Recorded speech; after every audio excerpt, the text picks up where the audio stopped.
बिहार को बड़ा बड़ा सपना दिखाएं। वो तो बिहार में आकर के ये भी बोले कि बिहार को नंबर 1 राज्य बनना चाहिए कि नहीं बनना चाहिए। तो हम यहाँ पर बिहार को 1 नंबर का राज्य बनाने आए हैं, लेकिन बिहार 1 नंबर का नहीं बना, ये देश 1 नंबर का नहीं बना।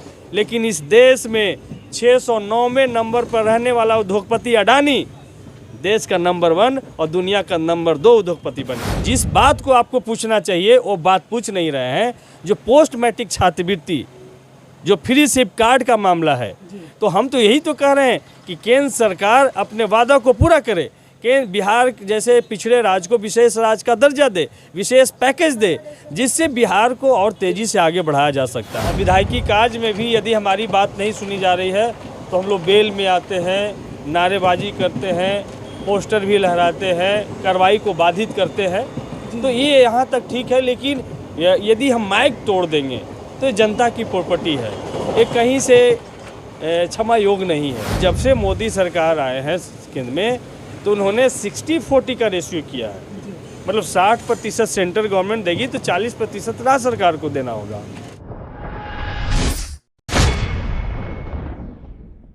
नमस्कार साथियों, मैं आर.के. रंजन और आप देख रहे हैं भारत दर्शन। अभी हम गया से चलने वाला पटना का जो ट्रेन है, तो पटना हम जंक्शन पे चढ़े इस ट्रेन पे। आपको बता दूं कि ये पैसेंजर ट्रेन है जो पटना से होकर गया की ओर जा रही है। और इस ट्रेन में हम देखे हैं कि अभी मखदूमपुर विधानसभा के विधायक सतीश दास जी भी मिले हैं। आप खुद देख सकते हैं ये पैसेंजर ट्रेन है और हम चलते हैं उनसे। कल जो विधानसभा में जो घटना घटित हुई है उनसे भी कुछ प्रश्न करते हैं और आइए आप सीधा हम उनसे मुलाकात करते हैं। आप देख सकते हैं किस तरह से पैसेंजरों के बीच यहाँ पे बैठे हुए हैं मखदूमपुर विधानसभा के विधायक सतीश दास जी। तो सर, भारत दर्शन आपका बहुत बहुत स्वागत। जी जी, धन्यवाद। कैसे आज पैसेंजर ट्रेन में बैठ गए हैं सर? नहीं, हम तो डेली सफ़र कर रहे हैं।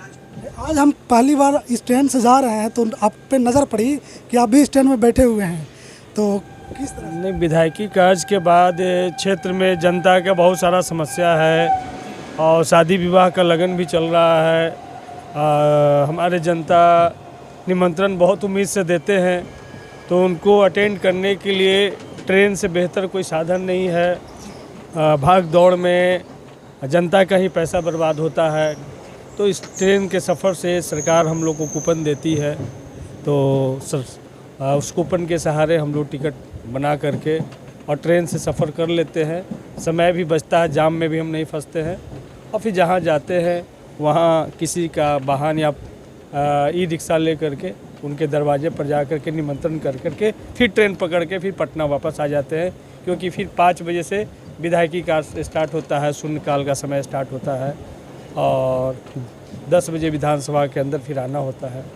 तो इस तरीके से पिछले 27 तारीख से, जब से 27 फरवरी से इस बजट सत्र चालू हुआ है, तब से लगभग ये सिलसिला रोज़ का चल रहा है। और ट्रेन में बैठने से ये भी एहसास होता है कि जब हम विधायक नहीं थे तो इस तरह से सफ़र करते थे, और जब आज विधायक हो गए हैं तब भी हम इसी तरीके से सफ़र करते हैं। और ये महसूस होता है कि हम लोगों के बीच में हैं, हम लोगों के लिए हैं, तो लोगों के बीच में लोगों के साथ सफ़र करने का एक अपना ही आनंद होता है। सर, आपसे एक दूसरा प्रश्न मेरा रहेगा सर कि कल विधानसभा में बहुत हंगामा हुआ। बीजेपी के विधायक जो थे वो विधानसभा का माइक तोड़ दिए, इस पर क्या कहिएगा? देखिए, विधानसभा सिर्फ किसी दल का नहीं है, विधानसभा बिहार के तमाम वो लोग का है, उम्मीद का सेंटर है। सरकार वहाँ पे अपना पक्ष रखती है, विपक्ष जनता के सवाल को उठाते हैं, सभी माननीय सदस्य हम लोग जनता के सवाल को उठाते हैं। तो इस तरीके का आचरण, हम लोग को लोकतंत्र में विरोध करने का अधिकार है। और विधायकी कार्य में भी यदि हमारी बात नहीं सुनी जा रही है तो हम लोग बेल में आते हैं, नारेबाजी करते हैं, पोस्टर भी लहराते हैं और वहाँ पर हम कार्रवाई को बाधित करते हैं। तो ये यहाँ तक ठीक है, लेकिन यदि हम माइक तोड़ देंगे तो ये जनता की प्रॉपर्टी है, ये कहीं से क्षमा योग नहीं है। और इस तरीके का आचरण किसी भी माननीय सदस्य के लिए शोभनीय नहीं है। उनका आरोप है सर कि माइक को बंद कर दिया गया था। देखिए, जब हम सवाल करते हैं विधानसभा के अंदर तो तारांकित जब सवाल हमारा आता है तो उसमें एक सवाल के साथ में 3 पूरक सवाल और जो एक सवाल तो आप लिख के देते हैं, उसका जवाब सरकार तैयार करके लाती है माननीय मंत्री। उसके अलावा 3 पूरक सवाल और आप पूछ सकते हैं। तो जो पातेपुर से माननीय विधायक लखेंद्र पासवान जी हैं, उन्होंने ऑलरेडी 3 पूरक पूछ चुके थे। वो सवाल वो पूछ रहे थे कि भाई इस सवाल को हम सब लोग चाहते हैं कि जो आंगनवाड़ी सेविका हैं, आंगनवाड़ी सहायिका हैं या मिड डे मील वर्कर हैं, तो इनका मानदेय बढ़ाने के बाद तो मंत्री महोदय ने साफ साफ कहा था जवाब में कि हम सब लोग चाहते हैं, लेकिन ये जो आंगनवाड़ी का जो प्रोग्राम है ये केंद्र प्रायोजित प्रोग्राम है। तो केंद्र सरकार यदि मानदेय बढ़ाती है तो बिहार सरकार भी अपना अंशदान बढ़ा करके देगी, लेकिन केंद्र सरकार वर्षों से इस मांग को लटका करके रखी हुई है, जिसके वजह से अभी मानदेय बढ़ाना संभव नहीं है। उनका तो ये भी कहना है सर कि जब हम दलितों का जो छात्रवृत्ति है उसको बंद किया गया है, उस पर हम बोलना चाहें तो हमारी माइक बंद कर दी गई थी। देखिए, तो जो छात्रवृत्ति बंद की गई है उस पर आपका क्या राय है? देखिए, दलितों खास करके हमने तो बजट भाषण में हमारा, अगर आप लोगों ने भाषण सुना हुआ तो हमने सारी बात को स्पष्ट किया कि पहले जो अनुसूचित जाति के लिए जो छात्रवृत्ति की रकम आती थी वो 100% केंद्र प्रायोजित होती थी, लेकिन जब से मोदी सरकार आए हैं केंद्र में तो उन्होंने 60-40 का रेशियो किया है। मतलब 60% सेंट्रल गवर्नमेंट देगी तो 40% राज्य सरकार को देना होगा। तो हमने तो मांग किया है कि भाई नरेंद्र मोदी जी जैसे पहले व्यवस्था थी उस व्यवस्था को फिर से लागू करें, और अनुसूचित जाति के बच्चे जब तक पढ़ेंगे नहीं तब तक भारत विश्व गुरु कैसे बन सकता है। तो भारत को विश्व गुरु बनाना है तो 100% उनके बच्चों को मुफ्त में एडमिशन होना चाहिए। आज ही हमारे कई माननीय सदस्यों ने कहा है कि केजी से पीजी तक के जो सरकार का संकल्प है कि अनुसूचित जाति के बच्चे और लड़कियों का शिक्षा मुफ्त होगा, उसको लागू करना। तो मांग रखना जायज़ बातें हैं, और हम लोग 6 महीना पहले तक विपक्ष में थे, आज हम लोग सरकार में आए हैं। तो बिहार सरकार अपने साधन संसाधन से बिहार को आगे बढ़ाने का पूरा प्रयास कर रही है। सबसे ज़्यादा बजट इस बार शिक्षा पे ही खर्च किया जा रहा है। 22% से ज़्यादा राशि जो बजट का है वो शिक्षा पे खर्च किया जा रहा है। और जो शिक्षकों की कमी है, जो सबसे बड़े मांग बिहार का आज तक जो था शिक्षकों की कमी, उन शिक्षकों की कमी को दूर किया जाएगा। लगभग 3 लाख से ज़्यादा शिक्षकों की वैकेंसी बहुत जल्द आने जा रही है। मंत्रिमंडल में सारी वित्तीय जो बाधाएं थी दूर होकर के मंत्रिमंडल का स्वीकृति मिलना अब बाकी है। तो शिक्षा ही, किसी राज्य को शिक्षा ही आगे बढ़ाएगा। लेकिन आपने देखा होगा कि जब से नरेंद्र मोदी जी भारत के प्रधानमंत्री बने, बिहार को बड़ा बड़ा सपना दिखाएं। वो तो बिहार में आकर के ये भी बोले कि बिहार को नंबर 1 राज्य बनना चाहिए कि नहीं बनना चाहिए। तो हम यहाँ पर बिहार को 1 नंबर का राज्य बनाने आए हैं, लेकिन बिहार 1 नंबर का नहीं बना, ये देश 1 नंबर का नहीं बना। लेकिन इस देश में 609वें नंबर पर रहने वाला उद्योगपति अडानी देश का नंबर 1 और दुनिया का नंबर 2 उद्योगपति बन गया। हमारी सरकार ने मैट्रिक पास करने वाली प्रथम श्रेणी से जो बच्चियां हमारी अनुसूचित जाति की पास करेंगी उनको 10,000 रुपया देती।